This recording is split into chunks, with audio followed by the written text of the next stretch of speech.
Damai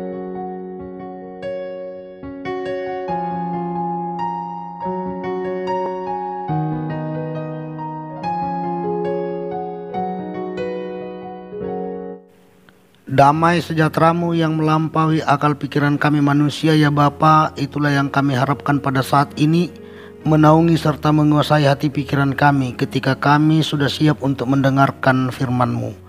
Di dalam nama Tuhan Yesus kami berdoa dan bersyukur. Amin. Shalom saudara-saudari. Firman Tuhan untuk kita pada saat ini dari Injil Lukas 17 ayat 11 sampai 19. Saya akan bacakan terlebih dahulu, beginilah bunyinya. Dalam perjalanannya ke Yerusalem, Yesus menyusur perbatasan Samaria dan Galilea. Ketika ia memasuki suatu desa, datanglah 10 orang kusta menemui dia. Mereka tinggal berdiri agak jauh dan berteriak, "Yesus, Guru, kasihanilah kami." Lalu ia memandang mereka dan berkata, "Pergilah, perlihatkanlah dirimu kepada imam-imam." Dan sementara mereka di tengah jalan, mereka menjadi tahir.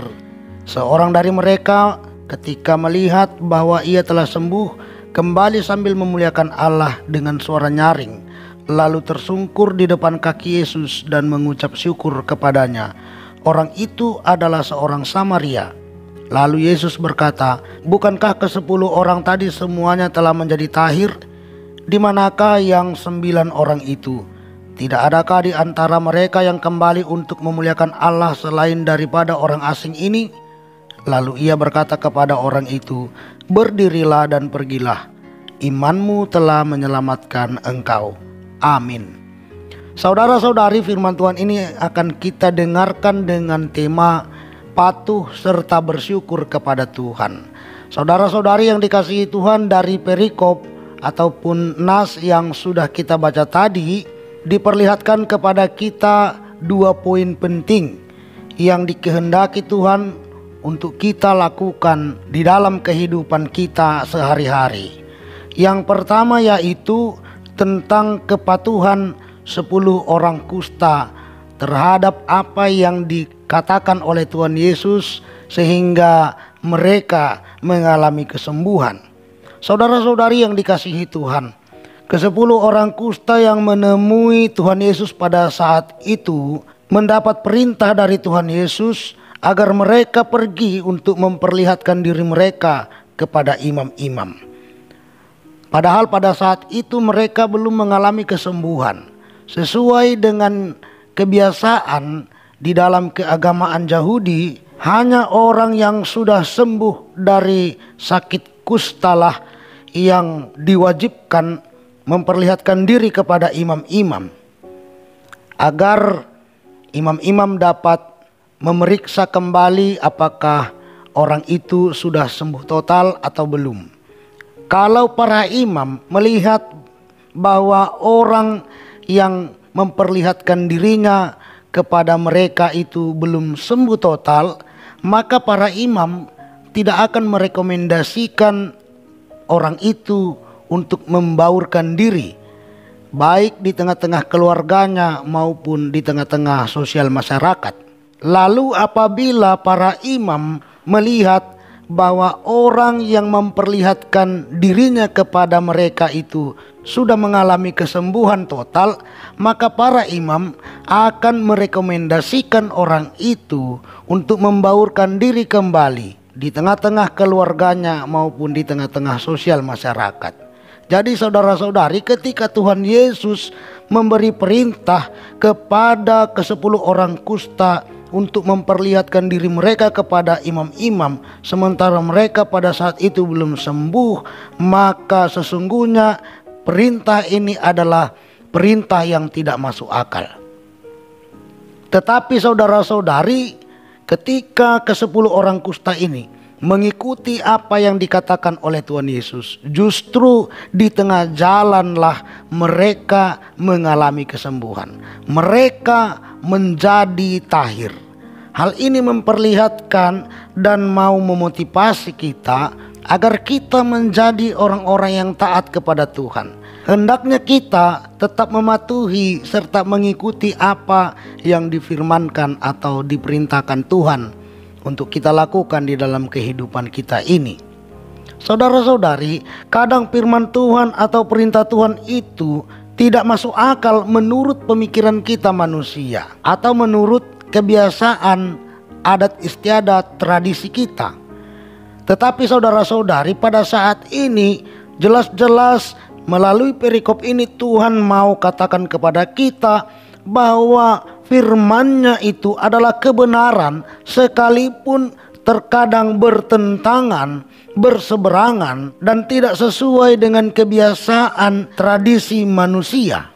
Di balik firman Tuhan atau di balik perintah Tuhan yang sampai kepada kita, sesungguhnya ada jaminan, ada kepastian yang akan kita peroleh apabila kita mematuhi perintah itu. Hal ini terlihat jelas dari apa yang dialami oleh 10 orang kusta yang menemui Tuhan Yesus.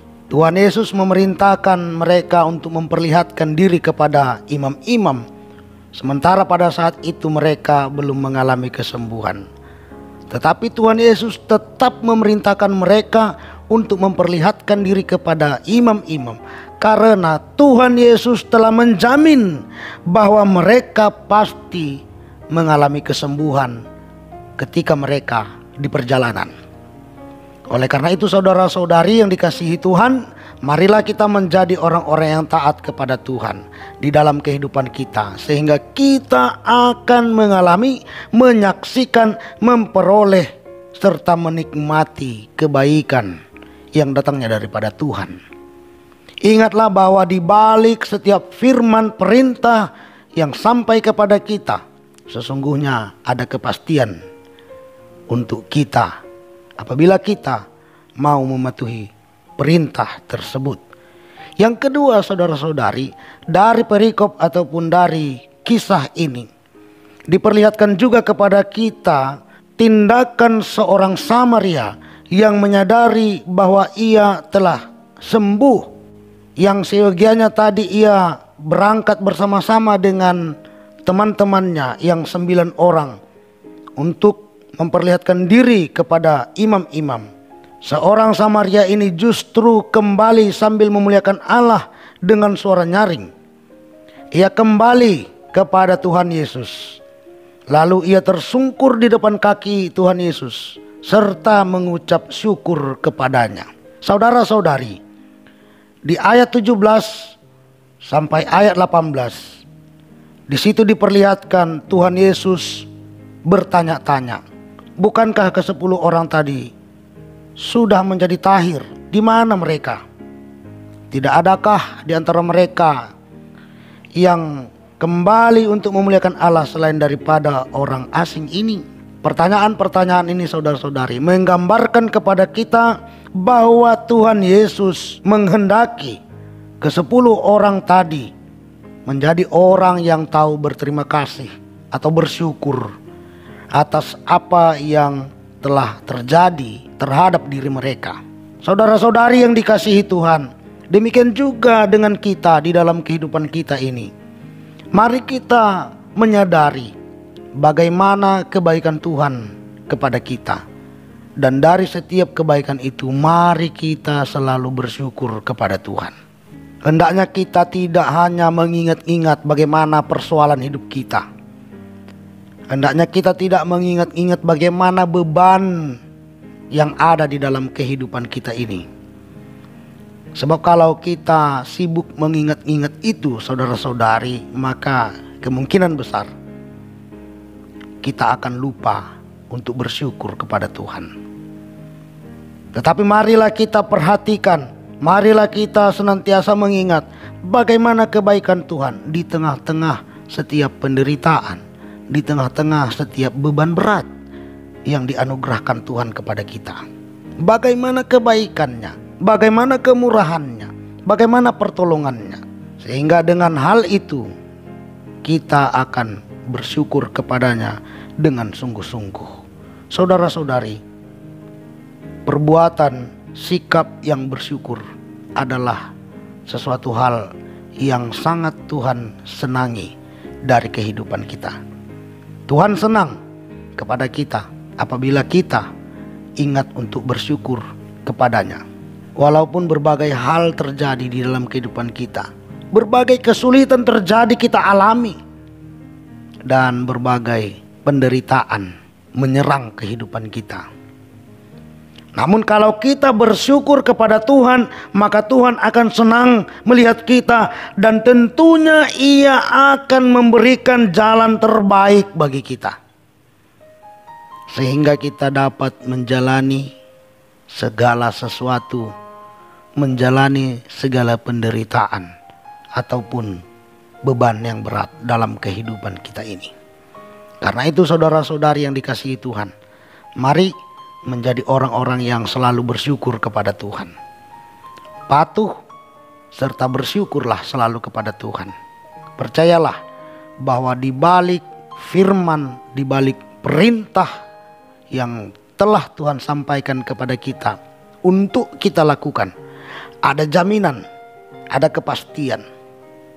Dan ketika kita telah menyaksikan bagaimana kepastian itu terjadi, mari kita bersyukur kepada Tuhan. Amin. Kita berdoa.